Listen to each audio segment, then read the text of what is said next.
Sir, क्या कब्रिस्तान और ग्रेवयार्ड और शमशान के इवन क्या घर अगर इनके एरिया के पास होते हैं तो क्या ये हमारी लाइफ में नेगेटिव इम्पैक्ट डालते हैं? बहुत ज़्यादा।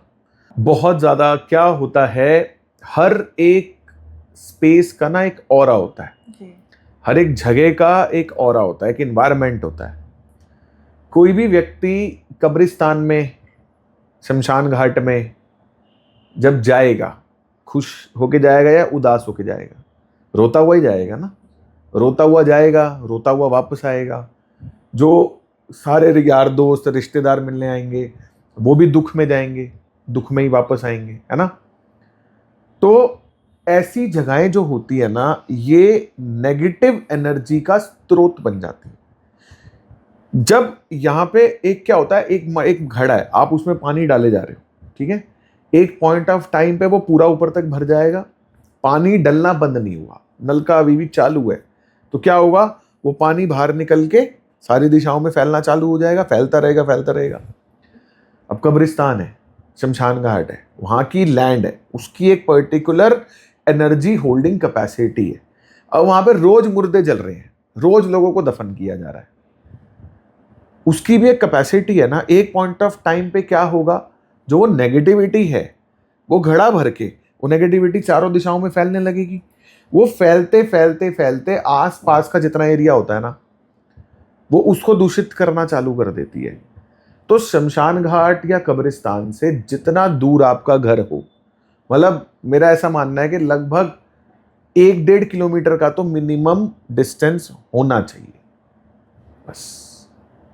सर, जैसे कि हमने एक केस स्टडीज़ में भी देखा था, आप ही ने ही सिखाया था कि उसमें थोड़ा थोड़ा तो दूर था लेकिन इतना भी दूर नहीं था। तो शमशान के जो राख उड़ करके आती थी, हाँ, वो भी उनके मतलब सूखने वाले बाल्कनी में कपड़ों पे ये लग जाती थी। आपका तो जो केस है ना, ये जो मेरे को याद आ रहा है, ये इधर था, रोहिणी में, सेक्टर 11 के पास द्वारकाधीश अपार्टमेंट है। सर, उनको सब कुछ एक खाली करना पड़ गया था। हाँ, द्वारकाधीश हाँ। अपार्टमेंट है। तो वहाँ पे मेरे एक फ्रेंड रहते थे, मतलब रिलेटिव भी हैं, फ्रेंड भी हैं। तो वहाँ पे वो उस घर में गए थे और साल भर के बाद वो मकान शिफ्ट कर रहे थे और ब्रांड न्यू कोठी बनाई थी उन्होंने। और महंगी है वो, सोसाइटी को सस्ती नहीं है। जी सर, जी। मतलब वहाँ पे 300 गज की अगर हम एक फ्लोर की बात करें तो मेरे ख्याल 6-7 करोड़ की एक फ्लोर है वहाँ पे, 300 गज की। तो महंगी सोसाइटी है, कोई सस्ती नहीं है। तो उनसे जब मैंने पूछा ना, कि मैंने कहा भाई अभी तो तुमने इतना नया बनाया था और तुम, तो उन्होंने बताया, कहते यार पीछे ना यहाँ पे शमशान घाट है और यहाँ पे मुर्दे जलते हैं। तो उनकी जो राख है ना, जैसे हम छत पे कपड़े सुखाते हैं बाल्कनी में, तो कपड़ों के ऊपर राख होती है। और बोले उनको घर में कुछ पैरानॉर्मल चीजें भी दिखी थी छत वत पे, और उनको कहते यार अजीब सा माहौल है, तो रात को आवाजें भी आती हैं। तो बोला भाई हम तो खाली कर रहे हैं। तो जितना दूर हो उतना अच्छा है। बट ऐसे ही सर, मंदिर की तो नेगेटिविटी नहीं होती, उनकी तो इतनी पॉजिटिविटी वाइब्स होती हैं। बट हमने केस स्टडीज़ में देखा है कि मंदिर के भी अगर आसपास घर है तो वो भी कुछ तो इफेक्ट गलत ही डालते हैं। बिल्कुल ठीक है, मंदिर इसका एग्जैक्ट अपोजिट है। जी। आप वैष्णो देवी गए हो? जी गए। केदारनाथ, अभी तो नहीं सर। बद्रीनाथ अभी सुना है? हाँ जी, सुना न्यूज है। इनकी वैष्णो देवी की, बद्रीनाथ की, केदारनाथ की, जितने भी मंदिर जो पहाड़ों पे, इनके बारे में अक्सर क्या न्यूज सुनने को मिलती है आपको? लैंडस्लाइड्स हो गए। लैंडस्लाइड्स हो रही हैं। जी। केदारनाथ में भयंकर टाइप लेवल की जी। डेवलपमेंट हुई यस। थी, एक बाढ़ आई, सब कुछ बह गया, बादल फटा, सब जीरो कर दिया। Yes sir. वैष्णो देवी में इतना एडवांस आर्किटेक्चर वहां पे बना दिया है, लेकिन रोज वहां पे कुछ ना कुछ पंगा चलता रहता है। आप कभी बद्रीनाथ चले जाओ, बद्रीनाथ में आपको सीधी सादी रोड मिलेगी नहीं, वहां पे सब कुछ टूटा फूटा मिलेगा आपको। बेसिकली क्या होता है, जो मंदिर है ना, स्पेसिफिकली जो सिद्ध मंदिर है, सिद्ध मंदिर कब होता है, कोई भी मंदिर सिद्ध कैसे होता है?